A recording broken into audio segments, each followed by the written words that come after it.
Well, our next guest is a relationship coach and a matchmaker working here in Dubai. The website is Vows for Eternity. And Neil, we thought like next guest on to discuss this growing trend of what is people wanting to do really elaborate wedding proposals. Well, yes, I mean, it's a new trend for sure, doing things larger than life and then putting it up on Instagram, because if you have not put it up on the gram, then have you really done it? That's the truth. If it's not on the gram, did it happen? Krishna Daswani, thanks very much for coming into the studio. Thank you so much for having me. You are officially a relationship coach and a matchmaker. How did you get this job? How did it start? Sheer will. Wow. I started out actually my first client was someone I grew up with from school. And he took a chance on me when he realized I was getting into this space. And after we were working together for 2 months, he recommended me to a bunch of people and it sort of picked up from there. And then I just realized, I really want to work with people who have the intention to commit to something long term, like marriage. Mm-hmm. And so I started working in the matchmaking space, and now I work with Vows for Eternity. Now, you mentioned, commitment for lifetime and then, looking towards getting married and all. There is someone who's been doing it and has a Netflix show, right? Yes. Do you agree with her thoughts that compromise to karna padega? I feel like she is saying something, but has just I don't know. That's a really good question. I'm wondering what I'm allowed to say and what I'm not allowed to say, to be honest. No, she's quite famous, and power to her. She's become a celebrity in her own right. I do feel like it's very each to their own. I think so many people have their unique needs. Mm-hmm. For me, it's not important. It's not good enough to tell me what you're looking for, but I need to understand why that's important to you, because I think that's where the depth is. That's where the real conversations are. And, that's the space where I'm also able to help. Like, for example, we get a lot of people who come in and say, I want somebody who has an MBA degree, right? Wow. And Hey, at least they know what they're looking for. right. But then here's the thing. My question Are you offering is, them a job or what? no, but it's very easy for us to judge people based on what they're looking for on a superficial level, right? But once you get to asking that question, okay, why is an MBA degree important to you? Then they say, it's because it's a signifier of ambition. So I'm like, fantastic. Then what you're looking for is someone who's ambitious, not necessarily With has an an MBA. MBA, right? And then 99% of people agree to that. So I Fair. think sometimes we're just very conditioned to expect some signifiers and what things mean, rather than look behind the curtain and be like, why is that important to me? What does that mean for my life? It makes sense, because when I dated a Daisy girl back in Sydney and I met the father for the first time, I was introduced as, here is Lachlan. He has an MBA. More than my career or anything else about me. And I was like, that was an expensive bit of paper. Yeah, and then they welcomed you with open arms. Let's not talk about that too much. We wanted to get your thoughts, Krishna.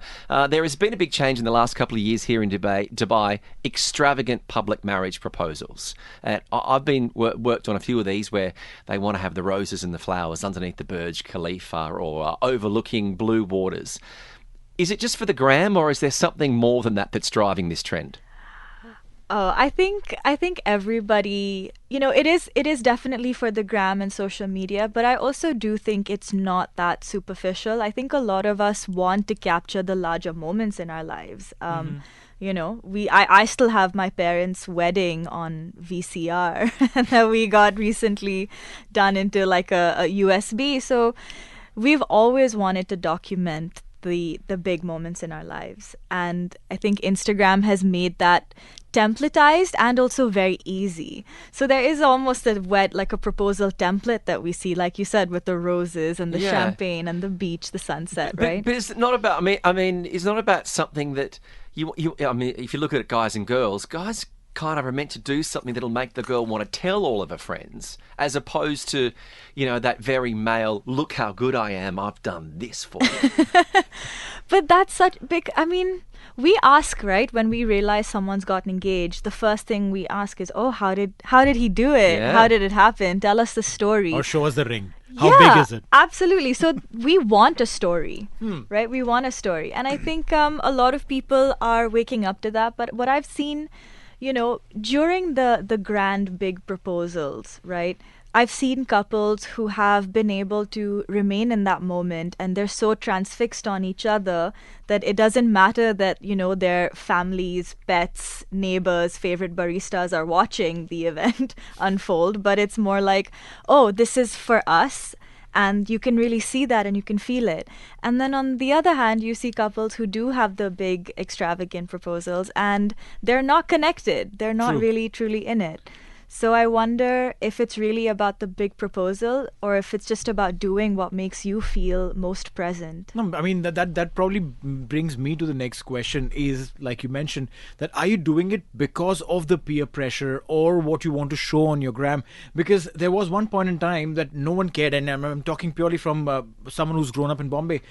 We didn't care about Mother's Day or Father's Day or Valentine's Day for that matter till all the card companies came in and said, hey, you know what? There's a card for Sister's Day and Brother's Day and Mother's Day and Dad's Day, and if you don't buy the card, then you're not doing it right. And Friendship's Day. And Friendship's Day, and if you didn't That have was a those big bunch of one. ribbons on your wrist, Yeah. then you're missing out on life. Mm-hmm. Is this now the newer thing, the new card company, which has now got into the shape of an events company that is setting up your larger than life proposals, making sure that you do it so that you can show it to the world, and if you're not doing it, you've done something wrong. Probably putting you into that guilt phase as well. Well, it's a business for sure, but what isn't these days, right? True. I mean, I don't think that's why I think you need to be really strong as a couple, because you could also be with somebody who wants something different from you with the proposal. So I don't know if I think we're a lot more pragmatic these days, actually, given the grand gestures and the roses and the whole 9 yards.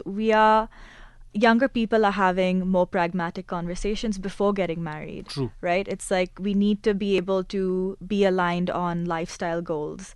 We need to be aligned on financial habits.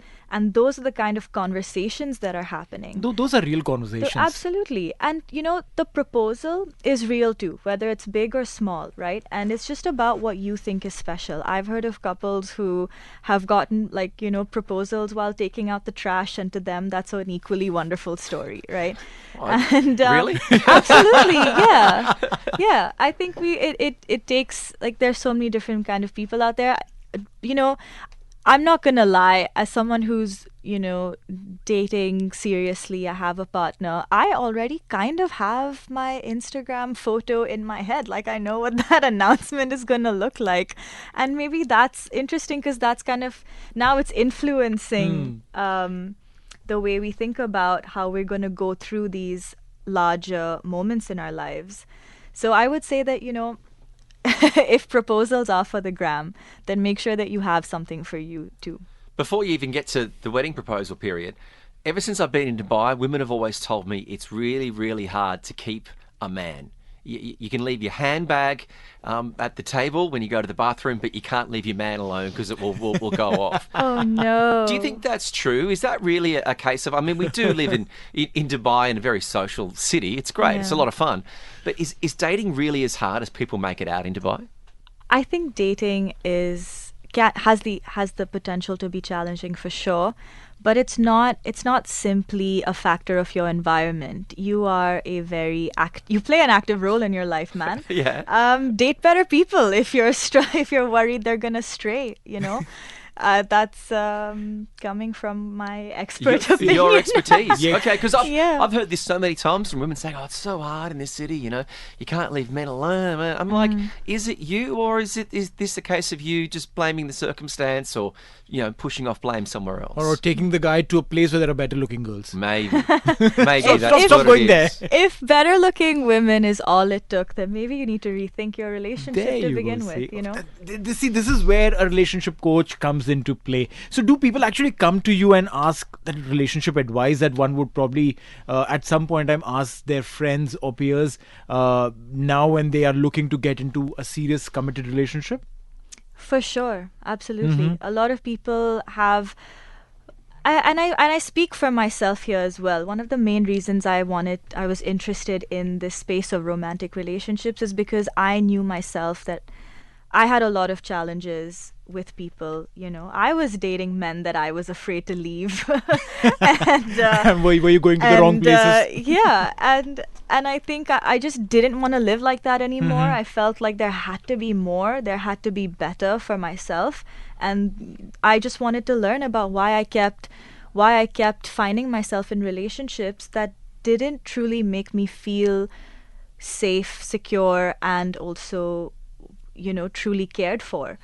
And so when I meet people who are at that phase of life where they're like, I feel like I have a bad relationship style, or I can't seem to find the right person, I'm like, hey man, let's get on this journey together. Yeah, that's We're it. here to help. It goes back to just putting your hand up and asking for help. Sometimes that's the simplest solution. You can see the website. It's vowsforeternity.com. Krishna Daswani is a relationship coach and a matchmaker in Dubai. You can see the website, and we do appreciate your insights. And thank you very much for coming in here to Talk 100.3. Thank you so much. This was delightful. Join the